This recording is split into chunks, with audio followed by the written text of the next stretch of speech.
আমাদের সাথে স্টুডিওতে আছে অনেকগুলো ছোট্ট সোনামণি। এরা সবাই কানাডার সেকেন্ড জেনারেশন ইমিগ্রেন্ট, অর্থাৎ নিজের ভাষার চর্চা করাটা একটু কষ্ট করে বলা যাবে। অথচ এই বিরূপ সংস্কৃতির মধ্যে থেকেও তারা বাংলা ভাষা ও সংস্কৃতিকে লালন করে তাদের হৃদয়ে। কিভাবে? প্রশ্নটা আমি করব একজনের কাছে, যেনাকে আজকে আমরা ইনভিটেশন করেছি আমাদের স্টুডিওতে, যিনি বাংলার গান ও কথার সবচেয়ে কাছের মানুষ, যার হাত ধরে বাংলার গান ও কথা উঠে এসেছে। নিশ্চয়ই বুঝে ফেলেছেন এতক্ষণে সবাই। চপল আপু, কেমন আছেন? হ্যাঁ, ভালো আছি। আর আমন্ত্রণ পেয়ে আরো এক্সাইটেড। আমি আসলে অ্যাকচুয়ালি আরো বেশি এক্সাইটেড, কারণ প্রথম আমি যখন এখানে আসি আপনি ছিলেন এপাশে as a host and আমি ছিলাম গেস্ট, and আমি আজকে হোস্ট and আপনাকে গেস্ট হিসেবে পেয়ে আমি তো খুবই এক্সাইটেড। আপনার কেমন লাগছে? সত্যি কথা বলতে যেটা সবসময় এটা খুবই মজার। আর আজকে আসলে তুমি জানো যে ব্যাপারটি ঘটতে যাচ্ছে, যে বাচ্চাগুলোকে আজকে তুমি স্টুডিওতে দেখছো, এরা সবাই আমার স্টুডেন্ট। বাচ্চা এবং একজন অ্যাডাল্টও আসবে, তুমি জানো। তো এরা সবাই আমার স্টুডেন্ট। তো আমার কাছে যেটা মনে হয় যে সৃষ্টিতেই আনন্দ। চমৎকার একটা কথা। আসলে আমরা জানি যে বাচ্চাগুলো সবাই এখানকার সেকেন্ড জেনারেশন ইমিগ্রেন্ট, তো ওদেরকে বাংলা শেখানোটা যথেষ্ট কঠিন বলেই আমার মনে হয়, কারণ এনভায়রনমেন্ট তারা এভাবে পায় না। তো আপনি জিনিসটাকে কিভাবে আসলে মানে ম্যানেজ করছেন? ইনফ্যাক্ট আজকে ওরা যে পারফরমেন্সগুলো করবে, শুধু সেই গানগুলো বা ছড়াগুলো আমি তাদেরকে শেখাতে সাহায্য করেছি, কিন্তু আমার মনে হয় যে পুরো ক্রেডিটটাই আমাদের বাঙালি প্যারেন্টসদেরকে দিতে হবে, কারণ ওরা বাংলা ভাষার চর্চাটা কিন্তু বাসাতেই করছে। আর এর পাশাপাশি বাংলা ল্যাঙ্গুয়েজ হেরিটেজ স্কুল, যেটা আমাদের সাসকাতুন শহরে রয়েছে, ওটার কথা আসলে না বললেই নয়। এই স্কুলেরও অনেক কন্ট্রিবিউশন, লাইক এখানে আজকে তৃষা আছে, প্রার্থনা আছে, প্রকৃতি আছে, এরা সবাই 4.5 থেকে 5 বছরের বাচ্চা। হ্যাঁ, তো আমার মনে পড়ে যে আমি যখন প্রথম তৃষাকে দেখেছিলাম বাংলা স্কুলে, মুখে তখনও বোল ফুটেনি। প্রার্থনা প্রকৃতিরও একই অবস্থা ছিল, ওরা 3 বছর কি 3.5 বছরের বয়সের বাচ্চা ছিল। তো আমার মনে পড়ে তখন ওদেরকে কিছু করতে বললেই it was very hard to communicate, কারণ ওরা আমাদের ল্যাঙ্গুয়েজ বোঝে না, প্লাস বাংলার প্রতি ততটা ইন্টারেস্ট ছিল না। তো এই বাচ্চাগুলোকে যখন স্কুলে ক্লাসরুমে যখন আমরা কিছু শেখানোর চেষ্টা করতাম, মানে খুবই কষ্ট হতো। তো আজকে ভালো লাগে যে আজকে যেমন তুমি ইউ বি ভেরি সারপ্রাইজ যখন তৃষা যখন ছড়া বলবে, এত সুন্দর বলে। তো ওখানেই আসলে আনন্দটা, যেটা প্রথমেই বললাম যে সৃষ্টির যে আনন্দটা, তো ওটাই আমরা এখন এনজয় করতে যাচ্ছি। হ্যাঁ, আমি তো খুবই এক্সাইটেড। শ্রোতা নিশ্চয়ই আপনারা এক্সাইটেড। তাহলে আর বেশি কথা না বলে চলে যাই ওদের পারফরম্যান্সে। আচ্ছা, তৃষামণি, প্রার্থনা কোথায় দেখি তো? যে প্রার্থনার প্রকৃতি এত ছোট্ট একটা চেয়ারে বসে আছে, তারপর তো একদম মাইক্রোফোনটাই পাচ্ছে না, সেটা একটু হেল্প করো ওদের। হ্যাঁ, আমি তো আছি সবসময় হেল্প করার জন্য। আপু আপনিও আছেন, এখন জানি। আচ্ছা, তোমরা কি শোনাবে আগে দেখি? তিনজনে একসাথে একটু ওই দেখা যায় তাল গাছটা শোনাবে। শোনাও তো। 1 2 3 4।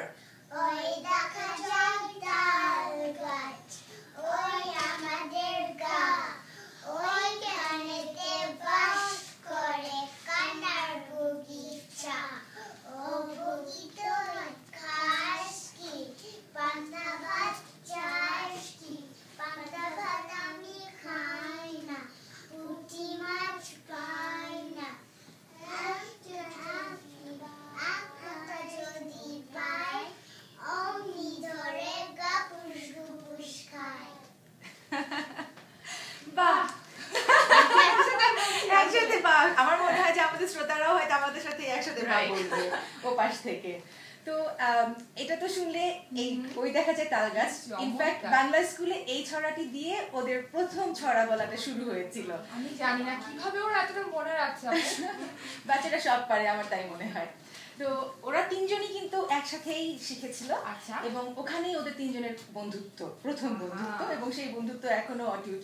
তো এখন তৃষা একটা ছড়া শোনাবে, যে ছড়াটা তৃষার মামুনি শিখিয়েছে বাসায়। রাইট তৃষা, একটু শোনা তো।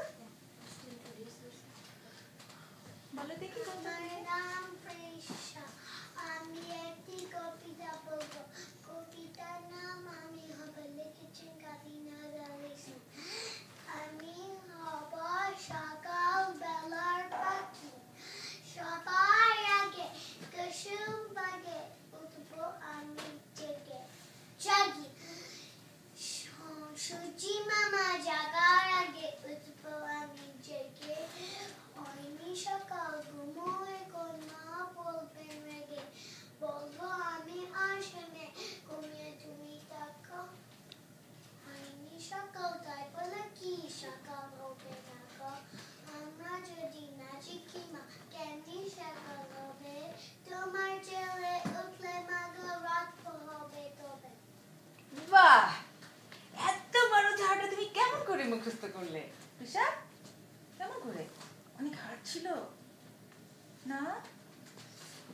আচ্ছা ঠিক আছে, আমরা বুঝতে পেরেছি তুমি অনেক কষ্ট করে শিখেছো, এত সুন্দর করে তুমি বাংলা বললে।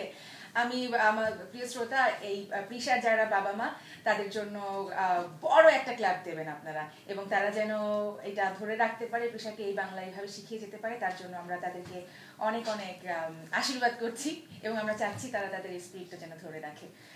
এবার প্রার্থনা, তুমি কি শোনাবে বাবা? আম পাতা জোড়া জোড়াটা শোনাবে একটু, বলো দেখি। আম পাতা জোড়া জোড়া আর যাবে ছুটে ওরে বুবু সারে তার আস্তে আমরা পাগলা ঘোড়া কেটেছে বুঝু চড়ে মেরেছে অলরাইট ভেরি গুড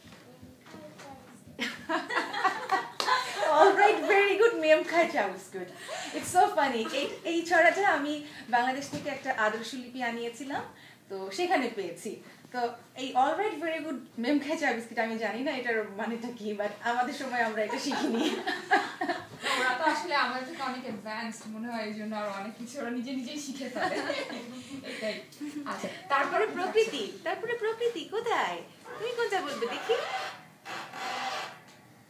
বলো। ভোর হলো দুঃখ হলো, আচ্ছা শুরু হলো। ডোর খোলো খোকুমনি ওঠরে জয় সাথে ফুলকপি উঠরে খুলি হাল তুলি পাল ওই তরি চলল এইবার খোকো চোখ খুলল আলছে নইছে উঠে রোজ সকালে রোজটাই চাঁদা ভাত টিপ দেয় কপালে। কি চমৎকার! আমি তো বুঝতেই পারছি না ওরা এটা মনে রাখছে কিভাবে এবং সেটা নির্ভুল ভাবে এত সুন্দর করে বলছে কিভাবে।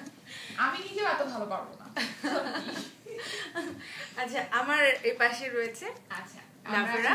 ও আচ্ছা, এখন আমাদের হ্যাঁ, আমরা একটু এদিকে একটু ফিরি। হ্যাঁ,